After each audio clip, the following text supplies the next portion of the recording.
My name is Jenny Symington and I'm the Leader of Pedagogy at All Saints Catholic Girls College in Sydney, Australia.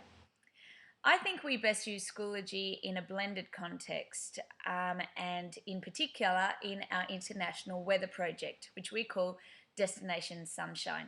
This problem-based learning course came out of our desire to integrate maths and geography for our Year 7 students. We've always had to study synoptic charts, which some of you might know as weather maps, in geography, but it's always been really boring for our kids. They always asked me why they needed to study and interpret synoptic charts when the weatherman would do it for them. Synoptic charts needed a real context. So we took this study to a global scale.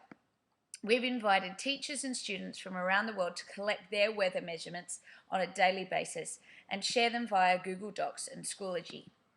Students from our international online classroom took part in weekly tasks so that they could develop their skills of fieldwork, data analysis and presentation. So for example, graphing, speaking, etc.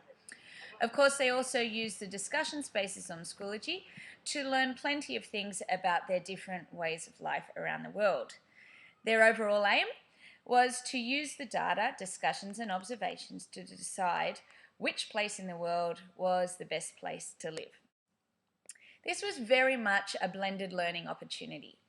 Firstly, Schoology was blended with a host of supplementary online tools for me to organise the project in the first place.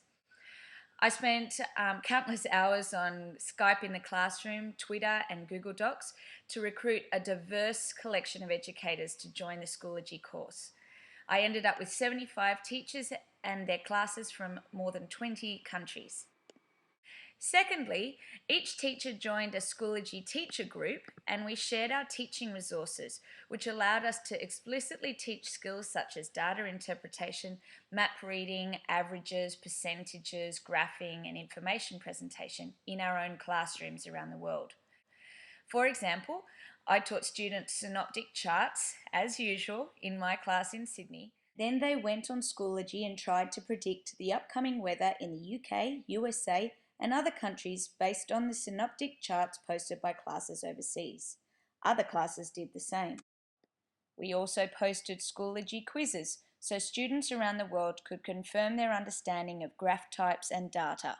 It was fantastic for our students to have a genuine audience when they shared their ideas and published their work via Schoology. Once the classes had learned their graphing skills, they posted their graphs and students around the world could compare the collected daily data with the average climate graphs to work out whether the weather was hotter or colder than usual. Once students had processed the international data, they were able to make a decision about their favourite destination in the world. Different schools published their projects in different forms, and the great thing about Schoology was that everyone got some feedback from international peers, whether they published a radio report, a movie, a poster, or just a comment. It's very mild, windy, and lots of rain. Here we have a wonderful place just for you. It's Sydney, Australia.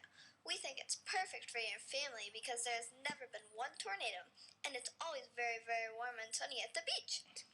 We also had a weather photography competition as part of the course and used these photos to enrich our physical classroom settings to help us familiarise ourselves with the climates from the Arctic Circle right down to the tropics.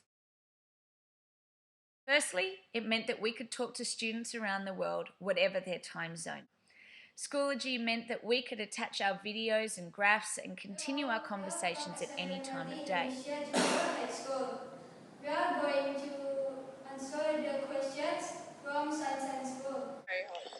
It only snows in January or sometimes February, depending on how cold it is. Yeah, and we also have the Alps and the Pyrenees to ski in. Does it ever rain in Sydney?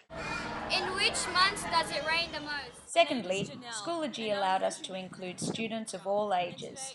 Some classes, such as this kindergarten in Greece, communicated as a class, and some older students were able to sign up and collaborate as individual members. Our project continues in 2013, and we welcome any classes who would like to join in our international collaboration. Thank you.